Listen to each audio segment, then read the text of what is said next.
ये कहानी आज से हजारों साल पुरानी है। ये वो वक्त था जब मिस्र के पिरामिड्स भी नहीं बने थे। लोग कबीलों में रहते थे और इस वक्त में नॉर्थ से एक कबीला आया जिसका सरदार था मेमनोन। उसने एक एक करके सभी कबीलों पर अपना कब्जा कर लिया। उसके जीत की सबसे बड़ी वजह थी कैसेंड्रा, जो कि एक जादूगरनी है। वो फ्यूचर देखकर पहले मेमनोन को उसकी जीत या हार के बारे में बता देती है। मेमनोन उसी के हिसाब से अपनी सारी स्ट्रेटेजीज बनाता है और अब कुछ ही आजाद कबीले बचे हैं जिनके सोल्जर्स मेमनोन से नहीं लड़ना चाहते। और की सबसे बड़ी वजह होती है कैसेंड्रा, क्योंकि वो जानते हैं कि वो अपने जादू से पहले ही मेमनोन को सब कुछ बता देगी। और राजा फिरौन मेमनोन से लड़ना चाहता है, इसीलिए वो एक खूंखार कबीले के 3 कातलों को यहाँ पर बुलाते हैं। दरअसल अब इनका पूरा कबीला खत्म हो गया और ये अपने कबीले में आखिरी 3 बचे हैं। ये पैदाइशी कातिल है। इन तीनों में जो सबसे बहादुर होता है उसका नाम मेथियस होता है। राजा फिरौन कहता है कि तुम्हें कैसेंड्रा जो कि जादूगरनी है उसे मारना होगा। इस काम के बदले राजा फिरौन ने 20 बेशकीमती मणियां देते हैं जो कि उनके खजाने में आखिरी बची होती हैं। मेथियस बोलता है कि तुम्हारा काम हो जाएगा, पर फिरौन का बेटा अपने फादर के फैसले से बिल्कुल भी खुश नहीं होता। मेथियस अगली सुबह अपने भाई के साथ और अपने साथी के साथ उस छावनी तक पहुंच जाता है जहां पर किंग मेमनोन रुका हुआ है। ये तीनों के तीनों जादूगरनी को ढूंढना शुरू करते हैं, पर इससे पहले कि ये जादूगरनी तक पहुंचते सिपाही इन्हें देख लेते हैं और इनके ऊपर तीर चलाते हैं। मेथियस का साथी मारा जाता है और उसके भाई को पकड़ लिया जाता है। और मेथियस जादूगरनी कैसेंड्रा के टेंट तक पहुंच जाता है। वो उसे तीर मारने वाला होता है। तब कैसेंड्रा कहती है कि तुम्हारे साथ धोखा हुआ है, और इससे पहले कि वो उसे मारता है यहाँ पर मेमनोन के सिपाही आ जाते हैं और वो मेथियस को पकड़कर किंग मेमनोन के पास ले जाते हैं। यहाँ पर किंग फिरौन का बेटा भी आता है जिसने अपने फादर को मारकर मेमनोन के साथ हाथ मिला लिया होता है। किंग फिरौन वही है जिन्होंने मेथियस को और उसके दोनों साथियों को यहाँ पर जादूगरनी को मारने के लिए भेजा था। मेमनोन मेथियस के भाई को उसकी आंखों के सामने मार देता है। इसके बाद वो मेथियस को भी मारने वाला होता है। तभी यहाँ पर जादूगरनी आती है और वो कहती है कि अगर तुमने या तुम्हारे किसी भी आदमी ने इसको मारा तो हम सब पर कयामत टूटेगी। जो कुछ भी हमने जीता है हम वो सब कुछ खो देंगे। गॉड इसके ऊपर मेहरबान है। मेमनोन को कैसेंड्रा जादूगरनी की बात माननी पड़ती है। इसीलिए मेथायस को और एक चोर को, जिसे मेथायस नहीं जानता, इन दोनों को जमीन में गाड़ दिया जाता है। आसपास बहुत खतरनाक चींटियां होती हैं जो उनकी तरफ बढ़ रही होती हैं। ये चींटियां इंसान को खाकर उन्हें हड्डियां बना देती है। और मेथायस और उसके साथ जिस चोर को बांधा होता है वो अपने आप को छुड़ा लेता है। साथ ही साथ वो मेथायस की जान भी बचाता है। और अब मेथायस मेमनोन को मारकर अपने भाई और अपने साथी की मौत का बदला लेना चाहता है। इसीलिए वो उसके किंगडम की तरफ निकल पड़ता है। वहीं मेमनोन को दिखाया जाता है जो दूसरी डायनेस्टीज पर हमला करना चाहता है, पर जादूगरनी कैसेंड्रा उसे ऐसा करने से मना करती है। वो कहती है कि खून खराबा कभी भी शांति नहीं लाता। मेमनोन कहता है कि मैं इस पूरी दुनिया का राजा बनना चाहता हूँ, इसके बाद मैं तुमसे शादी करूंगा। कैसेंड्रा कहती है कि अगर मैं तुम्हारे फिजिकली क्लोज आई तो मेरी फ्यूचर देखने की पावर हमेशा के लिए चली जाएगी। मेमनोन कहता है कि एक बार मैं पूरी दुनिया को जीत लूं, इसके बाद हमें तुम्हारे पावर की कोई जरूरत नहीं होगी। अब मेथायस और उसके साथ जो चोर होता है वो दोनों के दोनों किंगडम में दाखिल हो जाते हैं जहाँ पर मेमनोन रहता है। मेथियस के पास जो मणियों का बैग होता है उसे एक बच्चा चुरा लेता है, पर मेथियस उसे पकड़ लेता है। ये बच्चा यहाँ पर चप्पे चप्पे को जानता है, इसीलिए मेथियस उसे मेमनोन के महल के अंदर जाने का रास्ता पूछता है। वो बच्चा उसे महल के अंदर ले जाता है जहाँ पर उन्हें एक एक्सप्लोरर मिलता है। ये एक्सप्लोरर बारूद बना रहा होता है, लेकिन ये मेमनोन को पसंद नहीं करता क्योंकि मेमनोन उसके साथ अच्छा सलूक नहीं करता। वो चाहता है कि ये बारूद बनाए जिसे मेमनोन जंग में इस्तेमाल करे। और मेथायस से पूछता है कि इस वक्त मेमनोन कहाँ पर होगा। ये एक्सप्लोरर बता देता है कि इस वक्त मेमनोन तलवारबाजी कर रहा होगा। ये बच्चा मेथियस को उस जगह ले जाता है। मेथियस ऊपर मचान पर चढ़ने से पहले उस बच्चे को एक मणि देता है। वो कहता है कि ये तुम्हारा इनाम है, और इसके बाद वो ऊपर चढ़कर निशाना लगाता है। पर इससे पहले कि वो मेमनोन को तीर मारता, यहाँ पर उसी बच्चे को जिसने मेथायस को रास्ता बताया था, जिससे मेथायस ने मणि दी थी, उसे मेमनोन के सिपाही पकड़कर लाते हैं क्योंकि उसके पास एक बेशकीमती मणि होती है जो मेथायस ने उस बच्चे को दी है। मेमनोन के सिपाही उस बच्चे का हाथ काटना चाहते हैं, इसीलिए मेथायस को ना चाहते हुए भी मेमनोन को छोड़कर उस हथियार पर तीर चलाना पड़ता है जिससे बच्चे का हाथ काटा जा रहा होता है। मेमनोन के सिपाही मेथायस को देख लेते हैं, वो उस पर तीर चलाते हैं। मेथायस भागते भागते जादूगरनी कैसेंड्रा के कमरे में पहुंच जाता है जो वहाँ पर नहा रही होती है। मेथायस जबरदस्ती जादूगरनी कैसेंड्रा को अपने साथ पकड़कर महल की दीवारों से बाहर ले जाता है क्योंकि वो जानता है कि मेमनोन उसे ढूंढने महल की ऊंची दीवारों से बाहर जरूर निकलेगा, और जब वो बाहर निकलेगा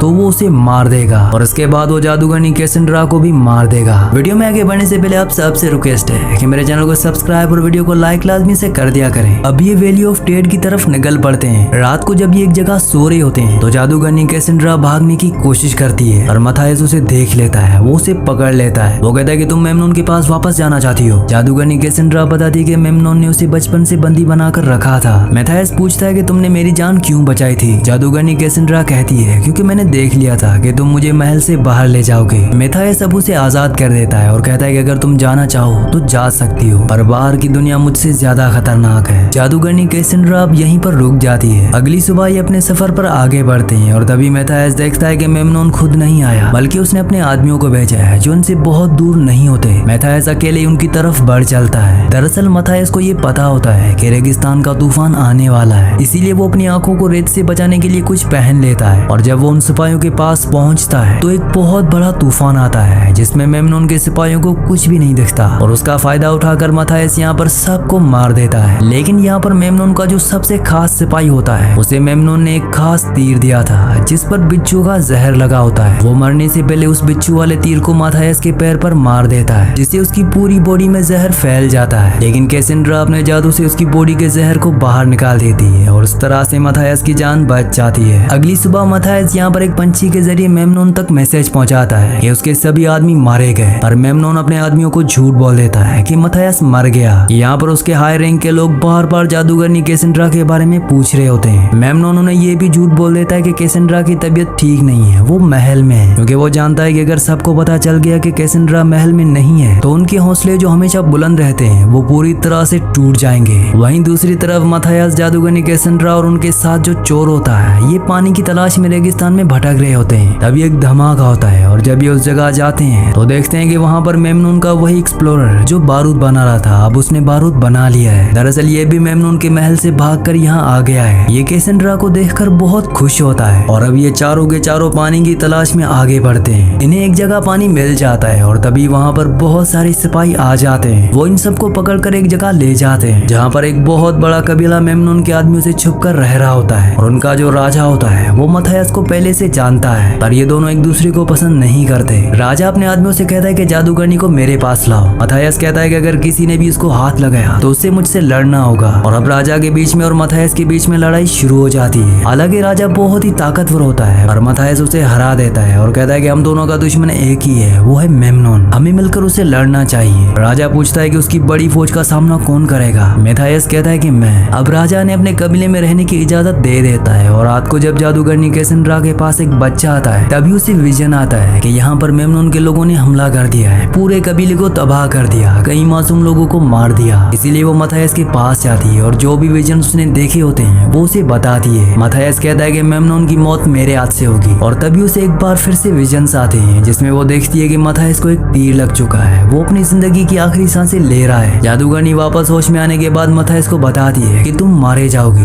यही तुम्हारी डेस्टिनी है। मैथायस कहता है कि मैं अपनी डेस्टिनी खुद लिखूंगा। इसके बाद एक दूसरे के बहुत क्लोज आ जाते हैं और जैसा कि जादूगरनी कैसेंड्रा ने बताया था कि अगर वो किसी के भी फिजिकली क्लोज आए तो उसकी सारी पावर्स चली जाएंगी। अब उसकी सारी पावर्स जा चुकी हैं। साथ ही वो रात के अंधेरे में चुपचाप मेमनोन के महल की तरफ निकल पड़ती है क्योंकि वो नहीं चाहती कि उसकी वजह से इस कबीले के मासूम लोगों की जान जाए। अगली सुबह जब मैथायस को ये बात पता चलती है तो वो अकेला मेमनोन के महल की तरफ जाना चाहता है क्योंकि वो नहीं चाहता कि जादूगरनी कैसेंड्रा एक बार फिर से मेमनोन की बंदी बन जाए। पर यहाँ कबीले का जो राजा होता है वो मैथायस को रोकता है। वो कहता है कि हम भी तुम्हारा साथ देंगे। वहीं दूसरी तरफ मेमनोन का महल दिखाया जाता है जहाँ पर उसके सभी सिपाही जादूगरनी कैसेंड्रा के बारे में बार बार पूछ रहे होते हैं क्योंकि अगले दिन ये हमले की तैयारी कर रहे होते हैं, पर मेमनोन के पास इस बात का कोई भी जवाब नहीं होता। तभी वहाँ पर जादूगरनी कैसेंड्रा आ जाती है और वो सबको बताती है कि कल की जंग में हमारी जीत होगी, दुश्मन खुद ब खुद यहाँ चले आएंगे। पर मेमनोन को जादूगरनी कैसेंड्रा पर शक है। उसे शक है कि वो अपनी पावर्स खो चुकी है, इसलिए वो उसके सामने 6 घड़े रखता है। इन 6 में से 4 के अंदर सांप है और 2 के अंदर नहीं। कैसेंड्रा को उस घड़े के अंदर हाथ डालना है जिसमें सांप ना हो। वहीं दूसरी तरफ दिखाया जाता है कि रात के अंधेरे में मैथायस और उसके सभी साथी किंगडम के अंदर दाखिल हो जाते हैं। एक्सप्लोरर ने जो बारूद बनाया होता है वो चोर के साथ मिलकर महल के सामने बिछाना शुरू कर देता है। वहीं महल के अंदर दिखाया जाता है जहाँ पर मेमनोन जादूगरनी कैसेंड्रा का इम्तिहान ले रहा है। वो उस घड़े के अंदर हाथ डालती है जिसके अंदर सांप होता है। वो घड़े से सांप निकालती है और कहती है कि तुम एक खोखले राजा हो। पर इससे पहले कि मेमनोन जादूगरनी कैसेंड्रा को मारता है यहाँ पर मैथायस आ जाता है और अब मैथायस और मेमनोन आमने सामने है। इन दोनों के बीच में एक खतरनाक लड़ाई शुरू हो जाती है। वहीं बाहर दिखाया जाता है जहाँ पर कबीले का राजा जिसने अपने फादर को मारकर मेमनोन का हाथ थाम लिया था, जिसकी वजह से मैथायस के भाई की मौत हुई, उसे मार देता है। इसके साथ साथ वो यहाँ पर मेमनोन के कई और लोगों को भी मार देता है। वहीं मैथायस जब मेमनोन से लड़ रहा होता है तब मेमनोन उसकी आंखों में राख डाल देता है। तभी वहाँ पर एक तीर अंदाज आता है जिसे कैसेंड्रा देख लेती है। वो मैथायस के आगे आकर तीर अपने सीने पर खाना चाहता है। पर जब मथायस ये देखता है तो वो पलट जाता है और तीर मथायस के पीठ पर लग जाता है। ये वही पल होता है जो कैसेंड्रा ने अपने विजन्स में देखा था। एक बार फिर से वो आदमी जिसने मथायस को तीर मारा है वो तलवार लेकर उसकी तरफ बढ़ता है और कैसेंड्रा उसे मार देती है। मथायस जो अब पूरी तरह से जख्मी है वो वहीं पर पड़े हुए तीर कमान को उठाता है और जो तीर उसके पीठ पर होता है उस तीर को निकालता है और मेमनून की तरफ निशाना लगाता है। मेमनून इस तरह के तीर अपने हाथों से तलवारों से रोक देता है। वो तीर रोकने के लिए तैयार होता है लेकिन तीर की रफ्तार इतनी तेज होती है कि मेमनून अपनी तलवार से उस तीर को नहीं रोक पाता और तीर उसके सीने में गड़ जाता है। ठीक इसी पल में एक्सप्लोरर के साथ जो चोर होता है वो बारूद में आग जला देता है जिससे एक बहुत बड़ा धमाका होता है। मेमनून जो महल की ऊंची दीवार से नीचे गिर रहा होता है वो उस आग में जलकर राख हो जाता है और इस तरह से मेमनून का खात्मा हो जाता है। मेमनून के मरने के बाद मथायस को यहाँ का राजा मान लिया जाता है। अगली सुबह कबीले का जो राजा जिसका नाम ब्लेडजर है वो मथायस को अलविदा कहकर यहाँ से निकल जाता है। कैसेंड्रा मथायस को बताती है कि हमारे किंगडम में अब सुकून और शांति होगी। मथायस कहता है कि मैंने सुना था कि मेरे नजदीक आने के बाद तुम्हारी सारी पावर्स खो चुकी हैं। कैसेंड्रा कहती है कि वो सब झूठ था, मेरी पावर्स बरकरार हैं। मथायस पूछता है कि हमारे किंगडम में सुख शांति कब तक रहेगी। कैसेंड्रा कहती है कि कुछ भी हमेशा के लिए कायम नहीं रहता, हर किंगडम की एक डेस्टिनी होती है। मथायस कहता है तो मैं फिर अपनी डेस्टिनी खुद लिखूंगा। इसी सीन के साथ इस मूवी का एंड हो जाता है। अगली कहानी आप किस मूवी पर सुनना चाहते हैं मुझे नीचे कमेंट्स में जरूर बताना क्योंकि मैं आपके कमेंट्स पढ़ता हूँ और आपके प्यारे प्यारे कमेंट्स का बहुत बहुत शुक्रिया।